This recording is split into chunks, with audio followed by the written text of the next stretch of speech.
12 മത്സരങ്ങൾ 22 wicket, economy 7.55. Purple cap റേസിൽ ഒന്നാം സ്ഥാനത്ത്. ഇത് ഏതെങ്കിലും ഒരു ഇന്റർനാഷണൽ താരത്തിന്റെ IPL സ്റ്റാറ്റ്സ് അല്ല, മറിച്ച് 4 വർഷം മുമ്പ് മാത്രം ഇന്ത്യൻ ജേഴ്സി അണിഞ്ഞ ഒരു വെറ്ററൻ താരത്തിന്റെ ബോളിംഗ് പെർഫോമൻസ് ആണ്. യെസ്, ഭുവനേശ്വർ കുമാർ എന്ന ഇന്ത്യയുടെ സ്വിംഗ് രാജാവിനെ കുറിച്ചാണ് പറഞ്ഞു വരുന്നത്.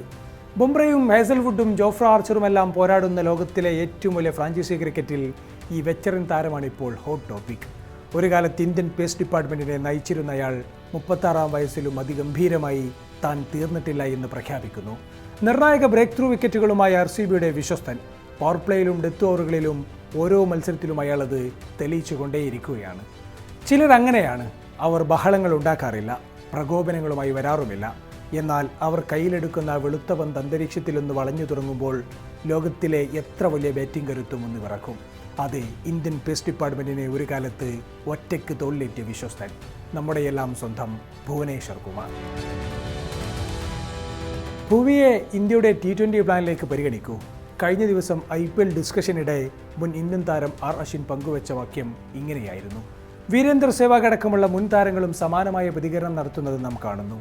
ഈ സീസണിൽ ഉടനീളം ഈ വലങ്കേയൻ പേസർ പുലർത്തുന്ന കൺസിസ്റ്റൻസി തന്നെയാണ് ഇവരുടെയെല്ലാം വാക്കുകളിൽ പ്രകടമാകുന്നത്. ബാറ്റിംഗ് അനുകൂലമായ പിച്ചുകളിലും അയാളുടെ 4 ഓവറിൽ ക്യാപ്റ്റൻ രജത് പട്ടീദാറിന് വലിയ വിശ്വാസമുണ്ട്. ഇന്നലെ റായ്പൂരിൽ കൊൽക്കത്തയ്ക്കെതിരായ മത്സരത്തിലും കണ്ടത് അതുതന്നെയായിരുന്നു. ഫിൻ അലന്റെ വിക്കറ്റ് എടുത്ത് പവർ പ്ലേയിൽ നിർണായക ബ്രേക്ക് ത്രൂ ആണ് താരം ടീമിനായി നൽകിയത്. മികച്ച ടച്ചിൽ ബാറ്റ് ചെയ്തു വരികയായിരുന്ന കിവി ബാറ്ററെ ബാക്ക് ഓഫ് ലെങ്ത് ഡെലിവറിയിലൂടെയാണ് ഭുവി കുരുക്കിയത്. ഡഗൌട്ടിലിരുന്ന KKR assistant coach Shane Watson അത് ഞെട്ടലോടെയാണ് വീക്ഷിച്ചത്. പോയ മത്സരത്തിൽ തകർത്തടിച്ച അലന്റെ വിക്കറ്റ് വീണത് കളിയുടെ ഗതിയെ തന്നെ മാറ്റി. സമാനമായ നിരവധി മത്സരങ്ങളിലാണ് ഭുവി ടീമിനായി അവതരിച്ചത്. പോയ സീസണിൽ ടീമിന്റെ കുന്തമുനയായിരുന്ന ഹേസൽവുഡ് മങ്ങിയ സമയത്തെല്ലാം ആ റോൾ നിർവഹിച്ചത് ഭുവിയായിരുന്നു. മത്സരത്തിന്റെ ഏത് ഘട്ടത്തിലും ഉപയോഗിക്കാവുന്ന താരമാണെന്ന് ഈ സീസണിൽ ഉടനീളം അയാൾ തെളിയിച്ചിട്ടുമുണ്ട്. പവർ പ്ലേയിൽ എക്കോണമി 7 മാത്രം, മധ്യ ഓവറുകളിൽ അത് 8.4, ഡെത്ത് ഓവറിലേക്ക് എത്തുമ്പോൾ അത് 7.8 കുറയുന്നു. പവർ പ്ലേയിൽ മാത്രം 12 വിക്കറ്റുകളും ഭുവനേശ്വർ എടുത്തിട്ടുണ്ട്. ഭുവനേശ്വറിൻ്റെ ഈ പെർഫോമൻസ് ഏതെങ്കിലും ഒരു സീസണിലെ മാത്രം ഫോമായി വിലയിരുത്താനാകില്ല. 2011 മുതൽ IPLന്റെ ഭാഗമായി വെറ്ററൻ പേസർ എല്ലാ സീസണിലും മിനിമം ഗ്യാരണ്ടി പ്ലെയറായി തന്നെ കളത്തിലുണ്ടായിരുന്നു. ഡിസിപ്ലിൻ തന്നെയാണ് താരത്തിൻ്റെ മുഖമുദ്ര. ഇതുവരെ 16 സീസണുകളാണ് ഭുവി കളത്തിലിറങ്ങിയത്.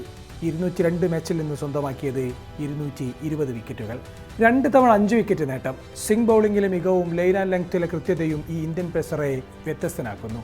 സമ്മർദ്ദ സാഹചര്യങ്ങളെ കൃത്യമായി യൂട്ടിലൈസ് ചെയ്യാനാകുമെന്നും ഇയാൾ പലകുറി തെളിയിച്ചതാണ്.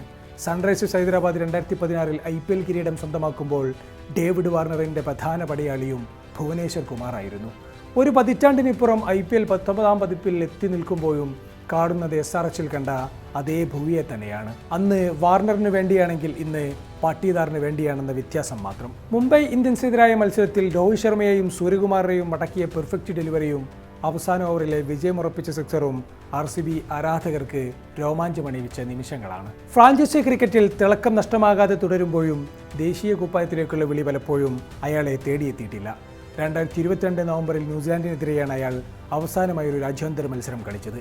പിന്നീട് അങ്ങോട്ട് പല മാനദണ്ഡങ്ങളും പ്രകാരം അയാൾ പിന്തള്ളപ്പെടുന്നതാണ് കണ്ടത്.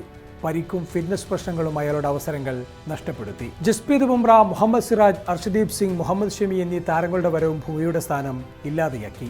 യുവതാരങ്ങൾക്ക് അവസരം നൽകാനുള്ള സെലക്ഷൻ കമ്മിറ്റിയുടെ നയനിലപാടുകളും മാറ്റി നിർത്തുന്നതിന് കാരണമാകുന്നതാണ് കണ്ടത്. നിലവിൽ IPLലെ മിന്നും ഫോം പരിഗണിച്ച് താരത്തെ തിരിച്ചു വിളിക്കണമെന്ന് പറയുമ്പോഴും തിരിച്ചടിയാകുന്നത് പ്രായം തന്നെയാണ്. IPLന് ശേഷം ബുംറയടക്കമുള്ള പ്രധാന താരങ്ങൾക്ക് വിശ്രമം നൽകിയാലും ഭാവി മുൻനിർത്തിയുള്ള തീരുമാനത്തിനാകും അജിത് അഗാർക്കറിൻ്റെയും ഗൗതം ഗംഭീറിൻ്റെയും പ്ലാൻ. 2028 ഒളിമ്പിക്സും തുടർന്ന് നടക്കുന്ന T20 ലോകകപ്പ് മുൻനിർത്തിയുള്ള ടീമിനെയാകും പരിഗണിക്കുക. നിലവിൽ 36 വയസ്സുള്ള ഭുവിക്ക് ഈ സമയം വരെ ഇതേ ഫിറ്റ്നസ് നിലനിർത്തി പോകാനാകുമോ എന്നതും ചോദ്യചിഹ്നമാണ്. പക്ഷേ 2010 ശേഷം ഇന്ത്യയുടെ T20 പദ്ധതിയിൽ നിന്നും പുറത്തുപോയി 2016-ൽ T20 ലോകകപ്പിലേക്ക് തൻ്റെ 37-ാം വയസ്സിൽ മടങ്ങിയെത്തിയ ആശിഷ് നെഹ്റയുടെ അനുഭവങ്ങളടക്കം നമ്മുടെ മുന്നിലുണ്ട്. ആ ടൂർണമെന്റിൽ ഇന്ത്യയുടെ വിശ്വസ്ത ബോളറായതും നെഹ്റ തന്നെയായിരുന്നു. IPLൽ 200 വിക്കറ്റ് മറികടക്കുന്ന താരം, കൂടുതൽ പർപ്പിൾ ക്യാപ്പ് സ്വന്തമാക്കിയ താരങ്ങളിലും ആദ്യ സ്ഥാനത്ത്. പവർ പ്ലേയിലും ഡെത്ത് ഓവറിലും ഒരേപോലെ നിലനിർത്തുന്ന ഡിസിപ്ലിൻ. കരിയറിലെ സായാഹ്നത്തിൽ അയാൾക്ക് മുന്നിൽ വീണ്ടും ദേശീയ ടീമിൻ്റെ വാതിലുകൾ തുറക്കുമോ? അതോ IPL ഫേവറേറ്റ് എന്ന ലേബലിൽ ആ കരിയർ അവസാനിക്കുമോ? കാത്തിരുന്ന് കാണാം.